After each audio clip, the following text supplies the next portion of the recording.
ఈ black seed oil ఏంటి sir ఇది? బ్లాక్ సీడ్ అంటే కలోంజీ ఆయిల్. ఖురాన్లో రాసి ఉంటుంది చావుని తప్పితే అన్నిటి నుంచి సేవ్ చేయగలిగేది ఏదంటే కలోంజీ అని. సైడ్ బెనిఫిట్స్ ఉంటాయి కానీ సైడ్ ఎఫెక్ట్లు ఉండవు. బట్ మనం వైండప్ చేసే లోపు sir I want to ask you, మనకి ఈ మధ్య మైక్రో న్యూట్రియంట్స్ మన బాడీలో ఎప్పుడు మన పూర్వీకులు విననివన్నీ వింటున్నాం, ఇది అవసరం అని చెప్పి. వాళ్ళకి ఎలా వచ్చింది, మనకి ఎందుకు రావట్లేదు? ఇప్పుడు తీసుకోవడం వల్ల ఇవి ఎలా మన హెల్త్ కి మేలు జరుగుతుంది? బ్లాక్ సీడ్ ఆయిల్ ఉదాహరణకి, ఈ బ్లాక్ సీడ్ ఆయిల్ ఏంటి సార్ ఇది? కలోంజీ అంటాం కదా, కలోంజీ ఆయిల్. బ్లాక్ సీడ్ అంటే కలోంజీ ఆయిల్. ఖురాన్లో రాసి ఉంటుంది చావుని తప్పితే అన్నిటి నుంచి సేవ్ చేయగలిగేది ఏదంటే కలోంజీ అని. అంటే అంత పవర్ ఉందా సార్? ఇన్ఫ్లమేషన్ అన్నారు ఇందాక, inflammation anti inflammatory properties black కలోంజీలో ఉన్నంతగా దేంట్లోనూ ఉండదు. అది ఆయిల్ ఎక్స్ట్రాక్ట్ చేసి బయో అవైలబిలిటీ పెంచిన తర్వాత ఆ supplementary again functional medicine. Bio availability అంటే మనకి అబ్జార్ప్షన్ ఉండడం, వేసుకున్న వెంటనే అది పని చేయటం మొదలు పెట్టి ఎంత తిన్నామని కాదు, బుల్లెట్ దిగిందా లేదా అంతే తెలుసుకోవాలంటే ఇదే.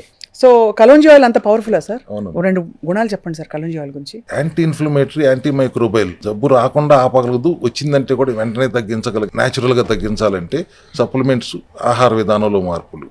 సప్లిమెంట్స్ ఆర్ కూడా ఫుడ్డే కదా, అవును. సైడ్ బెనిఫిట్స్ ఉంటాయి కానీ సైడ్ ఎఫెక్ట్లు ఉండవు. ఎలా తీసుకోవాలి సార్ ఇది? అంటే అది depends upon your inflammation. Diagnose అయిన తర్వాత రోజుకు ఒకటి, అది రోజుకు రెండా, డిపెండింగ్ అపాన్ యువర్ క్యాప్సూల్స్ లా ఉంటాయి. క్యాప్సూల్స్ లా ఉంటాయి. తీసుకుంటే అది పరగడుపుని తీసుకోవాలి అన్ని. అట్లా ఏం లేదు, మన supplement food supplement you can take with food. కానీ కలోంజీ ఆయిల్ కి అంత పవర్ ఉందన్నమాట. మీకు బాగా ఈజీ అయిపోయింది కదా, గూగుల్ బాబాయ్లు వచ్చారు కదా, కొట్టి చూడండి.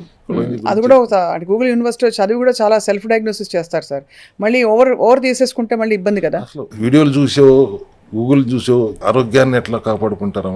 You have to go and consult proper care advisor correct before doing anything. Diet చేసేద్దాం అనుకుంటారు, ఏది పడితే డైట్ చూసాం, యూట్యూబ్లో చూసాం అని చేసేస్తాం. చాలా పొరపాటు. అది ఎట్టి పరిస్థితుల్లో అటువంటి పొరపాటు చేయకూడదండి. హైడ్రేటెడ్ గా ఉండండి, సిట్రిక్ స్టేట్ లో ఉంచండి, ఆల్కలైన్ స్టేట్ లో ఉంచండి శరీరాన్ని. 42 days డిటాక్స్ చేయండి బాడీని. ఒకప్పుడు మీరు మన పాతకాలంలో పొద్దునే నిద్ర లేకంగానే చెంబట్టుకుని వెళ్ళిపోయేవారు, జాడించి కొట్టేసేవారు. ఇప్పుడు బెడ్రూమ్ లోనే బాత్రూమ్ వచ్చింది, ఫోన్ పట్టుకుని పేపర్లు పట్టుకుని వెళ్ళి దాంట్లో కూర్చుంటున్నారు కానీ రావట్లేదు, ముక్కుతున్నారు. అంటే ఏంటి? మళ్ళీ again gut health is completely disturbed. Mind కూడా ఫోకస్ అయి ఉండదు కదా సార్. పొట్టని ఎలిమినేట్ చేయాలనే థాట్ లేకపోతే అసలు మైండ్ కి, మనసుకి పని ఎక్కడ ఇస్తున్నారు? పని చేయనిస్తున్నారా? ఏదైనా కానీ రీల్స్ చూసేయటం, ఇన్స్టాల్ చూసేయటం, అక్కడ ఏం కనపడింది చేయటమే కానీ మనసు పెట్టి ఆలోచించే రోజులు పోయినాయి అనిపిస్తుంది నాకు. 100% సార్. ఫుడ్ ఈటింగ్ కూడా ఒక పెద్ద డిజార్డర్ అయిపోయింది. ఆర్డర్ లో కూడా డిజార్డర్. అంటే మనం మెజర్ చేసి ఇది కార్బోహైడ్రేట్, ఇది ప్రోటీన్ అని కృతకంగా తింటున్నాం, హాయిగా తినడం లేదు. తినేదే మీరు చెప్పిన elimination of what ever of sugars, glucose తీసేసిన ఆ తినేదేదో హాయిగా తినొచ్చు. అలా కాకుండా ఒక టెన్షన్ పడిపోయి తింటున్నారు అందరూ. అందుబాటులో ఉన్న ఫుడ్ కూడా చాలా చండాలమైన food, processed food, packed food తింటున్నారు. అదొక పొరపాటు కాదు. మంచిగా తిందాం, ఇంట్లో వండుకుని తిందాం అంటే కూడా మనకు కావాల్సినంత పోషక విలువలు ఇవాళ ఉన్న ఫుడ్ లో ఉంటుందా? కూరగాయల్లో ఉంటుందా? పురుగు మందులతో స్నానం చేయించిన కూరగాయలు, కార్బోహైడ్రేట్లతో పండించిన పళ్ళు, ఇంజక్షన్లతో పెంచిన కోళ్లు, మేకలు. ఆహార చికిత్సా విధానం అని మీకు చెప్పి ఇంటికెళ్ళి తినండి అని చెప్తే మాకు భయం వేస్తుంది, మీరు ఏం తింటున్నారు అని కూడా.